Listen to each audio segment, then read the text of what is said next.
Hi, my name is Linda Dubow, and 5 years ago, last February, my husband and I were in Wisconsin, actually at Carthage College, waiting outside in line to get tickets for Dave Matthews' concert. And we met people in line, and I was very cold. And my husband kept telling me, "Go, Linda, go in the car and warm up. Linda, go in the car and warm up." So finally, I took his advice, and I went into the car and warmed up. And once I warmed up, when I got out of the car, I got this shooting pain in my head like I've never felt before in my life. It wasn't a headache, it was a pain in my head.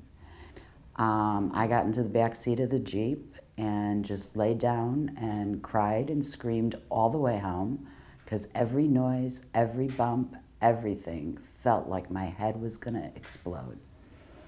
We ended up later that night going to the emergency room. The pain was so bad. I needed total darkness, total silence, and I still could not stand the pain. And they did a series of tests. They did spinal taps, MRIs, CT scans. I was there for hours.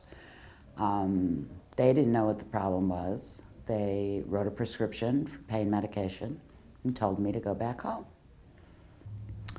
And again, I laid in bed in total darkness, no sound. I couldn't stand any noise, and I wasn't getting any better. The pills did not help at all. I ended up having a stroke, followed by a grand mal seizure, and that was with my husband in the room. Later that night, about 11 o'clock after he left, I had another stroke and another grand mal seizure. I opened my eyes, and everything was there, but it wasn't where it was supposed to be. It was like looking through a kaleidoscope. And I tried to move, and I couldn't. And I just said to myself, "Linda, you're in big trouble now." I had an angiogram from the groin to my brain, where they were able to take better pictures, and diagnosis turned out to be cerebral vasculitis. Vasculitis is an autoimmune disease, and it always goes to a major organ. When I looked it up online, it said cerebral vasculitis, usually found in autopsy. And I gotta tell you that I wished that I was dead. I hurt so bad. It hurt so bad to watch my two kids, and I can't move. Here's their mother that used to take care of them and drive them and feed them, and I made peace with saying goodbye. And I said goodbye to everybody, and I didn't want to live like that. I couldn't move my left side at all. I wasn't thinking clear. I'm sure a lot of that had to do with the drugs that I was on.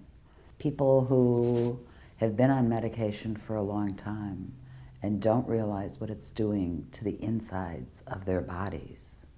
And thanks to the acupuncture, I was finally able to give up my cane. At the clinic, there's nothing but love and positiveness and always encouragement. I do feel better with the acupuncture. I even started acupressure, which is a form of massage, but instead of needles, they use pressure on those same points. So the combination of those two things and the yoga have helped me feel a lot better. I went back to work.